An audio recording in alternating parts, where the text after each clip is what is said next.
Kobbie Mainoo, remember the name. Manchester United 3, Everton 0. I have so many things to show you. Without any further ado, let's analyze.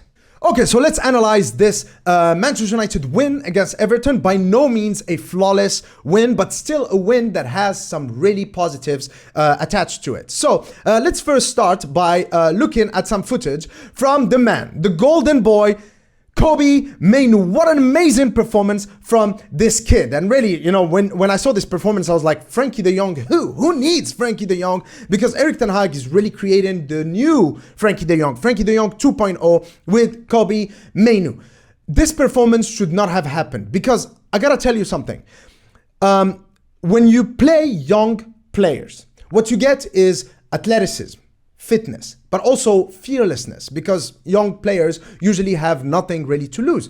But what is true also about young players is that their mental attributes are not fully developed. Things like decision making, anticipation, reading of the game, positioning. These are things that players, especially midfielders, develop later on in their careers, by the time they are 26, 27, 28 years old. But Kobbie Mainoo, oh my God, what a mature performance from the young midfielder. So let's analyze this.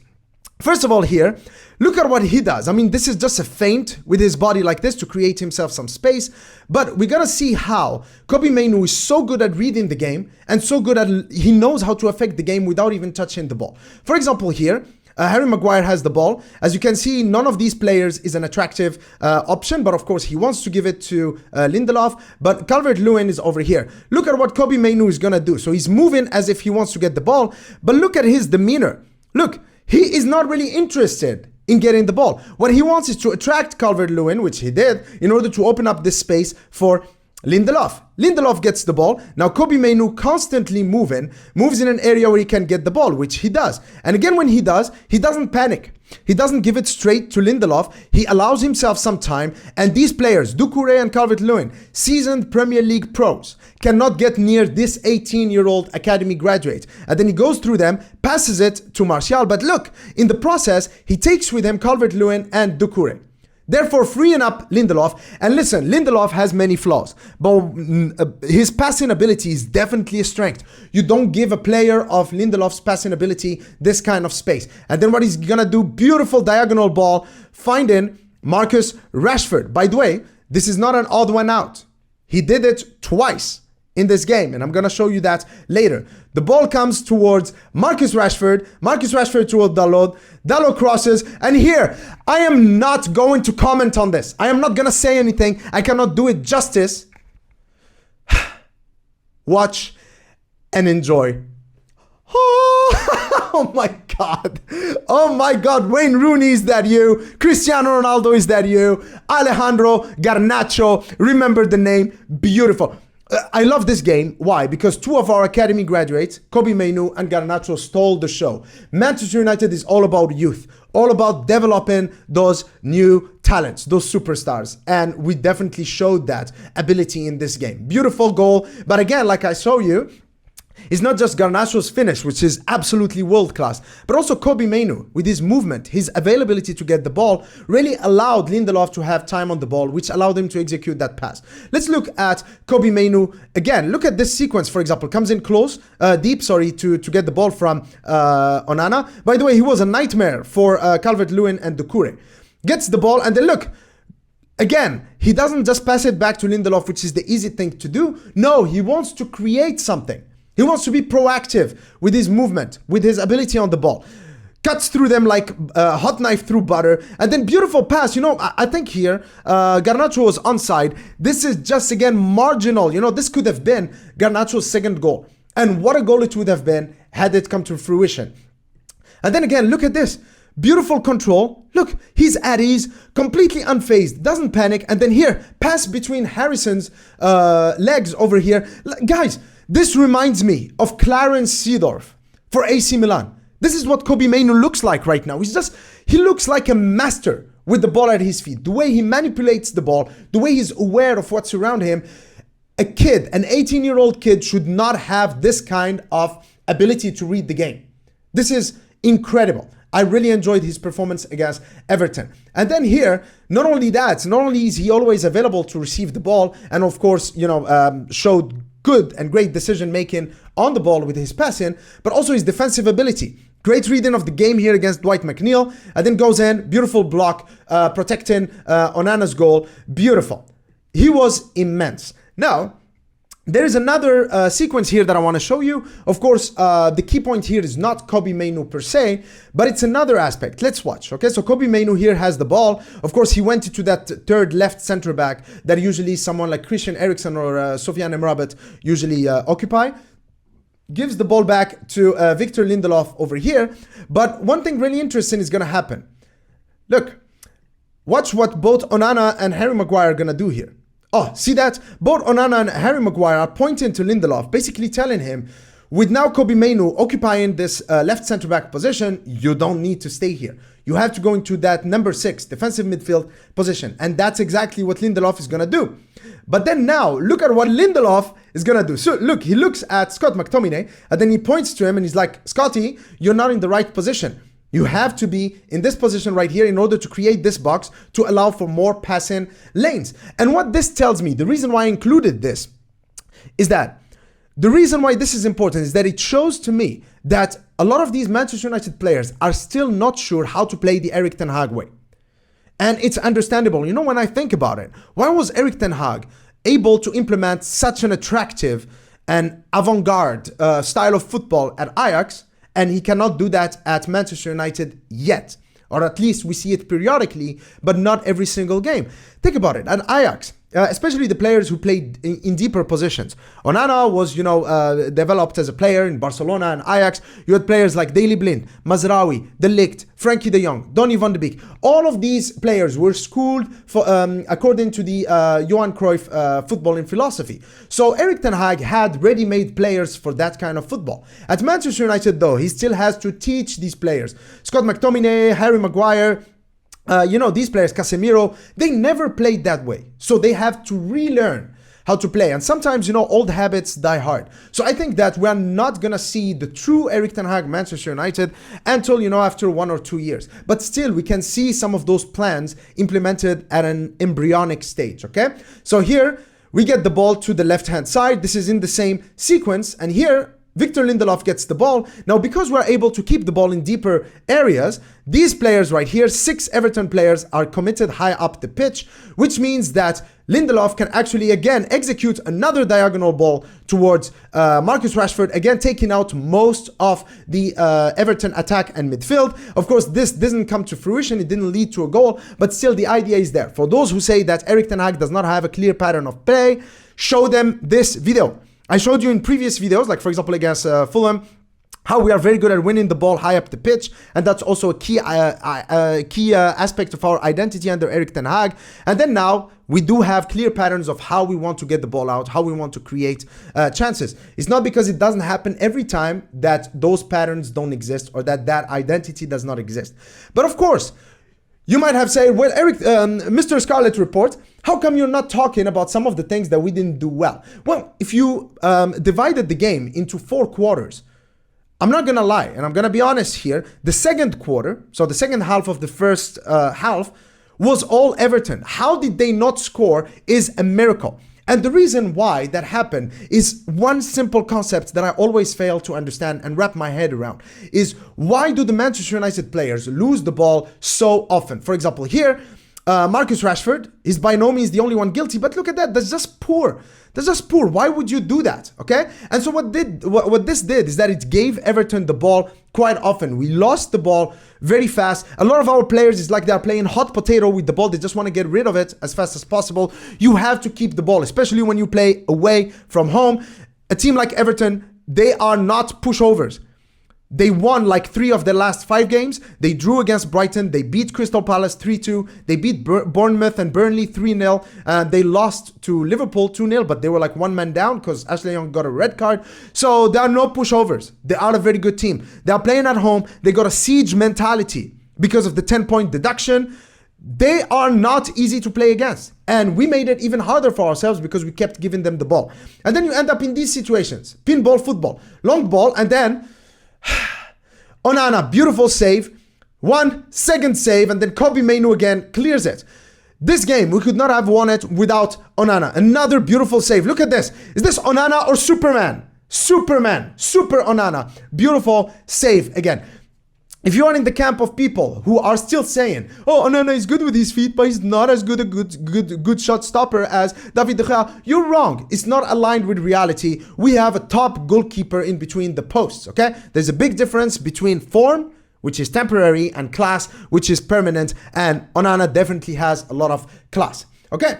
Now, what happens next is, of course, how we got the penalty, okay? And here, Harry Maguire, a man that I don't praise enough, that many Manchester United fans don't praise enough, but oh my God, what a comeback from Harry Maguire. He is really showing us what a good player he is. Kudos to this guy for just climbing back from the hole that he was in and just showing us that he is definitely a Manchester United player. Here, a beautiful block. Kobbie Mainoo gets the ball, and then we are able to keep the ball around. But what I like about this is that Harry Maguire does not rush back to this right-sided centre-back position because, you know, Scott McTominay and Kobbie Mainoo are there, so he stays up. And this is, of course, a theme that is going to be quite prevalent in this sequence. Scott McTominay, that was beautiful, by the way. Harry Maguire gets the ball towards Marcus Rashford, keeps going forward, provide that numerical superiority. Actually, he's quite fast for a big guy, you know. Marcus Rashford does not go for the through ball. Instead, he ends up losing the ball. And then a clearance from Everton. This is again in the same sequence. Lindelof intercepts the ball. Kobbie Mainoo gets it. What I like about this is that quickly, with urgency, passes it towards Harry Maguire, who stayed up. Again, bypassing most of the Everton players. Harry Maguire, beautiful. Pass towards Anthony Martial to his mate Bruno Fernandes. By the way, the understanding between Bruno Fernandes and Martial is telepathic. They play well together. Bruno Fernandes, beautiful. And here, you know, when the referee gave Anthony Martial a yellow card for diving, I was livid. But then VAR did what VAR is supposed to do, which is to fix these kind of errors and irregularities. We got the penalty. But then with the penalty, something amazing happened. This man right here. This man, Bruno Fernandes, he chose to give the ball to Marcus Rashford. Usually you see this. If a player, let's say Marcus Rashford, already scored 2 goals and they are 1 goal away from a hat-trick, sometimes they take that penalty.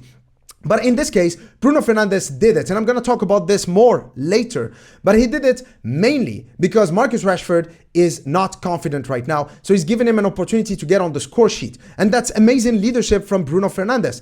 Marcus Rashford positions himself. He's a very good penalty taker himself. Remember that penalty against Paris Saint-Germain, nerves of steel. Same thing in this game. Beautiful into the top of the net. No chance for Pickford whatsoever. But here, what's really interesting about this is that Marcus Rashford's celebration was kind of subdued. But look at what Diogo Dalot is going to do. Look at Diogo Dalot, the rage in his face. But look, he's pushing Marcus Rashford, him and Garnacho pushing Marcus Rashford. Go, bro. Go celebrate with the crowd. Go celebrate with the Manchester United away supporters, because it's as if Marcus Rashford, with his body language, it's as if he was saying, it's not worth celebrating. It's just a penalty that Bruno Fernandes gave me. But Diogo Dalot there is saying, no, it's a goal. Celebrate it. You scored a goal. Enjoy it. It's your moment. And that's great team spirit from Bruno Fernandes on a primary level and Diogo Dalot on a secondary level. And that's exactly the right thing to do. And I'm going to talk more about that in a minute. But then, of course, Marcus Rashford changed after scoring that goal. He just became more confident. This sequence right here was actually so good. It could have been one of the goals of the season. This was a very good, very potent counterattack from Manchester United. Look, Bruno Fernandes, beautiful first touch right there towards Lindelof.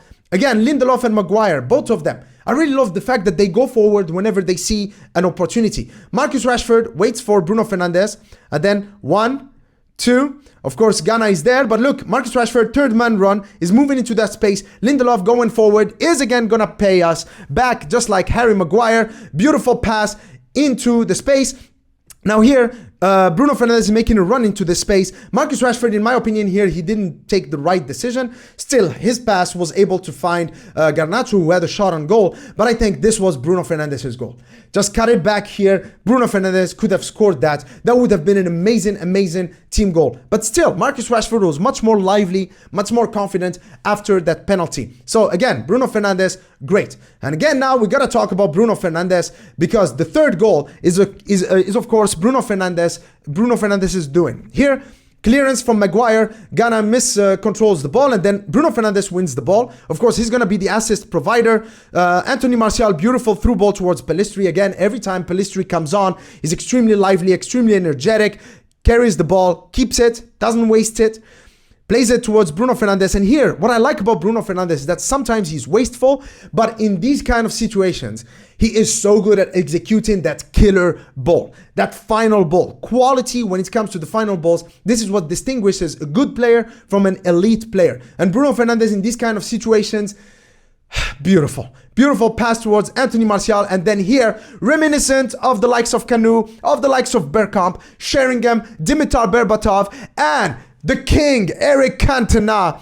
Anthony Martial, what a beautiful, effortless, nonchalant finish. That was amazing. Now, let's talk about another sticking point right here. Okay, so coming back to talk about Bruno Fernandes, in his post-match press conference, he said that he felt that Marcus needed a bit of confidence. He needed goals. This is why he gave Marcus Rashford the opportunity to take that penalty. Okay, so it's not about who takes it, but about scoring the penalty, and Marcus did it perfectly. Of course, what he also said is that strikers and wingers, they want to score goals. They need to score goals. That's part of their game and gives you a boost. And of course, here he's saying what I literally just showed you in the video is that after the penalty, Marcus was unstoppable. Okay, he could take on everyone. And this was an opportunity, of course, for him to get some of that confidence back. Bruno is aware of this. And he also said that, with Marcus, he was, of course, amazing last season. And so this season, it's about getting his goals back. And everyone will say that he is world class. Again, it's just about putting those chances away. I've showed you in previous videos, I think it was the Fulham analysis, that Marcus Rashford is one of the most wasteful strikers in the league. Probably the most wasteful striker in the league. And so if he starts putting away those chances, then that's it. Like, he's going to start scoring more goals, his confidence, and then it's just a snowball effect. The more goals he scores, the more confident he is. But the reason why I've included this and the reason why I want to talk about it is that I was so disappointed by the response of a Manchester United legend, Roy Keane. Roy Keane said the following, and this was as a response to Erik ten Hag, because Erik ten Hag praised Bruno Fernandes for what he did. Roy Keane said he's giving toffee out there. What kind of expression is that? Roy.